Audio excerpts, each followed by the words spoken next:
My YouTube channel GM nursing tutorial. So friends, आज के इस वीडियो में हम डिस्कस करने वाले हैं नर्सिंग केयर प्लान एनसीपी।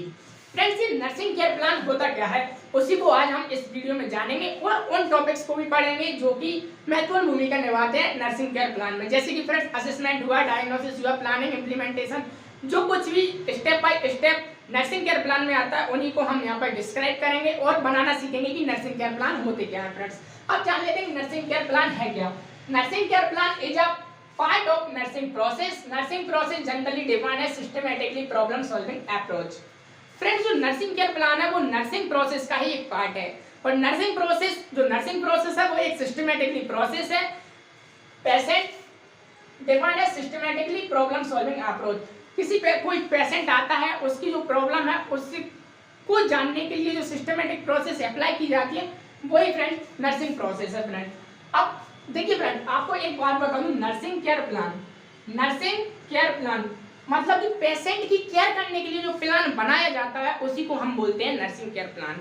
इसमें फ्रेंड्स मेनली 5 या 6 पॉइंट आते हैं, मतलब मिनिमम 5 है, मैक्सिमम 6 है। तो आइए हम उनको भी जान लेते हैं कि वो है क्या। सो दोस्तों, अब बात करते हैं जो नर्सिंग केयर प्लान है उसके नेक्स्ट स्टेप्स की, कि जो नर्सिंग केयर प्लान में जो भी स्टेप्स हैं वो है क्या क्या। फ्रेंड्स, इसमें मेनली 5 स्टेप्स देखने को मिलते हैं। Friends, assessment, diagnosis, planning, implementation and evaluation. Friends, assessment का क्या मतलब होता है। असेसमेंट, कोई भी पेशेंट आपके पास आया, suppose that are you nurse. Friends, कोई भी पेशेंट आपके पास आया तो आप उसे कैसे असिस्ट करेंगे तो असेसमेंट के अंदर फ्रेंड्स यहाँ पर बेसिकली एक बात आती है कि प्रोसेस ऑफ कलेक्टिंग डाटा। जो असेसमेंट है वो एक ऐसी प्रोसेस है जिसमें हम पेशेंट का डाटा कलेक्ट करते हैं। अब फ्रेंड्स, कैसा डाटा कलेक्ट करते हैं, जो पेशेंट का डाटा है उसमें हम सब्जेक्टिव डाटा और ऑब्जेक्टिव डाटा कलेक्ट करते हैं। अब फ्रेंड्स, आप सोच रहे होंगे कि पेशेंट तो हमारे पास आ गया और हमने उसका सब्जेक्टिव और ऑब्जेक्टिव डाटा कलेक्ट करेंगे, तो जो सब्जेक्टिव डाटा क्या होता है और ऑब्जेक्टिव डाटा क्या होता है। सब्जेक्टिव डाटा वो डाटा होता है जिसमें पेशेंट आपको बताता है कि मुझे ये हो रहा है। जैसे सपोज दैट मैं एक फीवर का पेशेंट हूँ और मैं आपके पास आया तो मैं आपको बताऊंगा कि मैम मुझे 2 दिन से बुखार है, साथ में बेचैनी है, थकावट है। मैं जो भी मेरे साइन और सिम्टम है वो मैं आपको बताऊंगा। मतलब पेशेंट द्वारा जो नर्स को बताए जाने वाले साइन और सिम्टम क्या होते हैं फ्रेंड्स, सब्जेक्टिव डाटा होता है। जो भी डाटा होता है वो सब्जेक्टिव डाटा होता है। और देन फ्रेंड्स, ऑब्जेक्टिव डाटा ऐसा डाटा होता है जिसमें नर्स पेशेंट्स के बिहेवियर को देखकर, उसकी फिजिकल कंडीशन को देखकर नोट करती है। तो मतलब ऑब्जेक्टिव मतलब ऑब्जर्व और सब्जेक्टिव मतलब से, मतलब कि आप यहाँ पर एक एक हिंट ले सकते हैं फ्रेंड्स कि सब्जेक्टिव यानी से जो भी पेशेंट कह रहा है और ऑब्जेक्टिव यानी ऑब्जर्व जो भी आप ऑब्जर्व कर रहे हो। यहाँ पर मेनली लोग कंफ्यूज होते हैं कि सब्जेक्टिव डाटा क्या होता है और ऑब्जेक्टिव डाटा क्या होता है। पता सब होता है फ्रेंड्स, मगर क्या गलती कर देते हैं कि ऑब्जेक्टिव डाटा में सब्जेक्टिव डाटा लिख देते हैं और सब्जेक्टिव डाटा में ऑब्जेक्टिव डाटा लिख देते हैं। आई होप आपको क्लियर हो गया होगा कि सब्जेक्टिव डाटा क्या है और ऑब्जेक्टिव डाटा क्या है। अब बात कर लेते हैं हम डायग्नोसिस की। डायग्नोसिस क्या है फ्रेंड्स की अकॉर्डिंग टू असेसमेंट, जो भी हमारा डायग्नोसिस निकल के आएगा वो किसके अकॉर्डिंग निकल के आएगा, असेसमेंट के। जो भी हमने डाटा कलेक्ट किया है, अब मान के चलिए हमने डाटा कलेक्ट कर लिया फीवर वाले पेशेंट का। अब फीवर के तो बहुत टाइप होते हैं, अब वो मलेरियल फीवर भी हो सकता है, टाइफाइड फीवर भी हो सकता है, इसके अलावा और भी टाइप है। सो फ्रेंड्स, जो फीवर है, अब वो फीवर किससे रिलेटेड है ये तो हमें कोई डिस्क्राइब हुआ ही नहीं, बस हमने साइन और सिम्टम देख के ये डिसाइड कर लिया है कि उस पेशेंट को फीवर है। तो हम क्या लिखेंगे फ्रेंड्स कि पेशेंट कंडीशन, जो पेशेंट कंडीशन है फ्रेंड्स वो कैसी है फ्रेंड्स की डिसीज कंडीशन से रिलेटेड है। ये हम एक नॉर्मली डायग्नोसिस बना देंगे। अभी हमारा कंफर्म नहीं हुआ है कि जो भी हमारा डायग्नोसिस है वो क्या है, बट इतना कंफर्म है कि ये किससे रिलेट करता है। तो जो patient diagnosis related to disease condition, ये हम अभी हमारा डायग्नोसिस बना लेंगे फिलहाल में। फिर हम बात करते हैं प्लानिंग की। अब फ्रेंड्स, हम फीवर को यहाँ पर उदाहरण लेके चल रहे हैं तो इसी पर हम पूरा डिस्कस करेंगे। प्लानिंग, अब मान के चलिए फ्रेंड्स फीवर वाला पेशेंट है, उसके लिए आप सपोज करो कि क्या क्या प्लान कर सकते हो। प्लान का मतलब ये फ्रेंड्स कि जैसे कि फ्रेंड्स सबसे प्रायोरिटी वाली चीज़ें वो ये है कि पेशेंट को कंफर्ट बेड रेस्ट देना और कंफर्ट पोजीशन देना। इसके बाद में जो भी मेडिकेशन डिसाइड की गई है फिजिशियन द्वारा, डॉक्टर द्वारा, उनको अप्लाई करना। देन अब वो फीवर में मतलब कि कैसा है, सीवरिंग वाला फीवर है, विदाउट सीवरिंग वाला फीवर है। सीवरिंग वाला फीवर है तो उसे मतलब कि हॉट थेरेपी देना, और विदाउट सीवरिंग वाला है तो उसे कोल्ड थेरेपी देना। तो ये आपको ऑब्जर्विंग डाटा में सही से क्लियर हो जाएगा कि उसका ऑब्जर्विंग डाटा में कौन सा फीवर है। मतलब कि जो जो हम प्लान करेंगे कि उसे कोल्ड थेरेपी देना, कंफर्ट बेड रेस्ट देना, कंफर्ट पोजीशन देना और जो भी फिजिशियन ने मेडिकेशन डिजाइन की है उन्हें अप्लाई करना। तो ये तो हो जाएगा फ्रेंड्स हमारी प्लानिंग। अभी तक हमने जो भी प्लान किया है अब उसे हम अप्लाई करेंगे, इम्प्लीमेंट करेंगे। सो जो हमारा फोर्थ पॉइंट है वो यही है फ्रेंड्स की इम्प्लीमेंटेशन। इम्प्लीमेंटेशन में क्या होता है कि जो भी अभी तक हमने जो भी प्लान किया है उसे अब हम इम्प्लीमेंट करेंगे। इम्प्लीमेंटेशन क्या होता है फ्रेंड्स कि अभी मान के चलो हमने डिसाइड कर लिया कि जैसे सीवरिंग आ रही है पेशेंट को तो हम इसे हॉट थेरेपी देंगे। हॉट थेरेपी का मतलब ये है फ्रेंड्स कि उसे ब्लैंकेट वगैरह देंगे जिससे वो ढककर सोए और उसे comfort bed rest, comfort position, ये अभी तक हमने सोच के रखा था मगर अब हम पेशेंट पर अप्लाई करेंगे। और जैसे ही हमारा इम्प्लीमेंटेशन कंप्लीट होता है तो अब हम एवालुएशन भी करेंगे कि पेशेंट की जो हेल्थ है उसमें कितना इम्प्रूवमेंट हुआ है और क्या क्या उसमें फर्क देखने को मिले। अगर इम्प्रूवमेंट हुआ है तो भी हम एवालुएशन वाला जो भी पार्ट है उसमें फिल करेंगे और एवालुएशन में ये भी देखेंगे कि उसकी हेल्थ कंडीशन, हेल्थ इंप्रूवमेंट में कोई अंतर नहीं आया तो वो भी देखेंगे।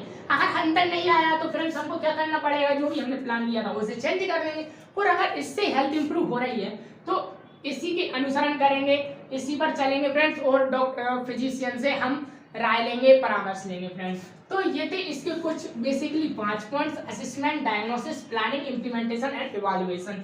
तो नर्सिंग केयर प्लान्स में जो अभी तक हमने पढ़े assessment, diagnosis, planning, implementation, evaluation, अब हम कोशिश करते हैं कि एक नर्सिंग केयर प्लान का जो चार्ट होता है उसे कैसे प्रिपेयर करें। आई होप अभी तक आपको समझ आए होंगे। अब बनाते हैं हम एक चार्ट। तो दोस्तों अब हम बात कर लेते हैं नर्सिंग केयर प्लान के इस चार्ट की। फ्रेंड्स इसमें जैसे कि अभी तक हमने असेसमेंट को समझा था, डायग्नोसिस को समझा था, प्लानिंग को समझा था, इम्प्लीमेंटेशन को समझा था, दैट इवैल्यूएशन को समझा था। अब फ्रेंड्स जो भी मतलब हॉस्पिटलाइजेशन वर्क में और जो भी डॉक्यूमेंटेशन वर्क में इसे कैसे प्रिपेयर किया जाता है तो आइए वो भी हम यहाँ पर सीख लेते हैं फ्रेंड्स। असेसमेंट में हमने देखिए फ्रेंड्स ऑब्जेक्टिव डाटा और सब्जेक्टिव डाटा पढ़ा था। अगर आप किसी नर्सिंग केयर प्लान में ऑब्जेक्टिव डाटा कलेक्ट कर रहे हैं और उसे डॉक्यूमेंटेशन फॉर्म में कर रहे हैं तो अगर आप ऑब्जेक्टिव डाटा कलेक्ट कर रहे हैं तो उसमें लिखेंगे आई ऑब्जर्व दैट, आपने क्या ऑब्जर्व किया और जो भी आपने ऑब्जर्व किया उसे यहाँ पे इंक्लूड कर देना है फ्रेंड्स। देन सब्जेक्टिव की डाटा की बात आए तो सब्जेक्टिव डाटा में आपको बात लिखना है कि पेशेंट सेज दैट, और जो भी पेशेंट ने कहा है वो आपको यहाँ पे इंक्लूड कर देना है फ्रेंड। तो ये था असेसमेंट में कि ऑब्जेक्टिव डाटा और सब्जेक्टिव डाटा में आपको क्या लिखना है कि जो भी आपने ऑब्जर्व किया है वो आपको ऑब्जर्व डेट लिख के आपको यहाँ पे इंक्लूड कर देना है और सब्जेक्टिव डाटा में जो भी पेशेंट कहता है आपसे वो आपको यहाँ पे इंक्लूड कर देना है। और जो भी साइन और सिम्टम निकल के आते हैं जरूरी नहीं है कि आप उन्हें एक्यूरेट डिफाइन करें, आप उसमें ये भी लिख सकते हैं कि patient condition related to disease condition, उसकी जो भी कंडीशन बन रही है साइन और सिम्टम के अकॉर्डिंग वो एक डिसीज कंडीशन के द्वारा है फ्रेंड्स।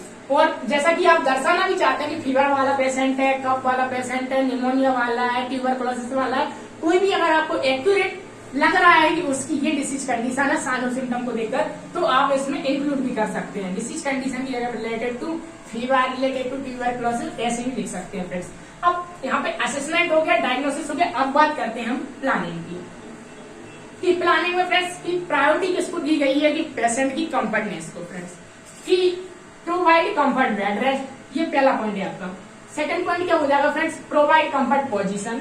थर्ड पॉइंट हो जाएगा अप्लाइड मेडिकेशन और फोर्थ पॉइंट हो जाएगा अगर हम फीवर की बात कर रहे हैं तो अप्लाइड कोल्ड थेरेपी। अगर हम बात करें ये तो फ्रेंड्स किसका हो गया फ्रेंड्स, फीवर के लिए। अगर सपोज दैट कि कोई पेशेंट कफ वाला है तो हम उसे क्या करेंगे फ्रेंड्स, स्ट्रीमिंग देंगे, है ना। यहाँ पे हमने कोल्ड थेरेपी का एग्जांपल लिया है तो यहीं पर हम क्या कर लेंगे फ्रेंड्स, स्ट्रीमिंग को अप्लाई कर लेंगे। स्ट्रीमिंग कैसे कि जो भी कफ वाला पेशेंट होता है उसे हम भाप देते हैं ना, और न्यूलाइजर, तो फ्रेंड्स मतलब कि उसकी डिसीज कंडीशन के अकॉर्डिंग हम यहाँ पर कुछ प्लान करेंगे जिससे उसकी हेल्थ में इम्प्रूवमेंट आए। और जो भी हमने प्लान किया है फ्रेंड्स उसे अब इम्प्लीमेंट करना है। इम्प्लीमेंट मतलब उसे अब लागू करना है। अभी हम प्रोवाइड कंफर्ट बेड रेस्ट, अभी हम सोच रहे हैं, प्लान करना है कि अब हम उसे कंफर्ट बेड रेस्ट में, और जब हम इम्प्लीमेंट करेंगे तो क्या प्रोवाइडेड कंफर्ट बेड रेस्ट, हमने उसे प्रोवाइड कर दिया है। प्रोवाइडेड कंफर्ट पोजीशन, हमने उसे कंफर्ट पोजीशन प्रोवाइड कर दी है। और applied medication prescribed by doctor, जो भी डॉक्टर ने प्रिस्क्राइब की थी मेडिकेशन वो हमने अप्लाइड कर दिए। तो जो भी इम्प्लीमेंटेशन वाला पोर्शन है फ्रेंड्स उसमें आपको क्या है कि जो भी चीज लागू करना है उसमें आपको वर्क का कंफर्म लगाना है, जिससे कि आपने जो भी चीज मतलब कि जो भी प्लान किया उसे अप्लाई कर दिया, मतलब अप्लाइड हो ही गया है, चाहे वो प्रोवाइडेड हो, अप्लाइड हो या जो भी हो। और जैसे कि हमने यहाँ पर एग्जांपल लिया था कोल्ड थेरेपी का, तो अप्लाइड कोल्ड थेरेपी। मतलब कि आपने कोल्ड थेरेपी भी अप्लाई कर दी है। अब इम्प्लीमेंटेशन के बाद जो भी हेल्थ में इम्प्रूवमेंट आएगा या कोई इम्प्रूवमेंट नहीं आएगा तो वो आप इवैल्यूएशन में लिखेंगे कि इवैल्यूएशन में क्या निकल के आया। ज्यादातर तो फ्रेंड्स की अगर आपका असेसमेंट सही है, डायग्नोसिस सही है और प्लानिंग सही है तो इवैल्यूएशन 100% पॉजिटिव ही आएगा। तो patient health condition is improvement. तो friends assessment, diagnosis, planning, implementation and evaluation. I hope कि नर्सिंग केयर प्लान आपको समझ आया होगा। नर्सिंग द्वारा बनाए जाने वाला केयर प्लान, पेशेंट की केयर वाला प्लान नर्सिंग केयर प्लान कहलाता है और आई होप आपको समझ आया होगा। अगर समझ आया और इसमें भी आपको कोई डाउट है तो हमारे कमेंट सेक्शन में अभी हमें बताएं friends. Thanks for watching friends.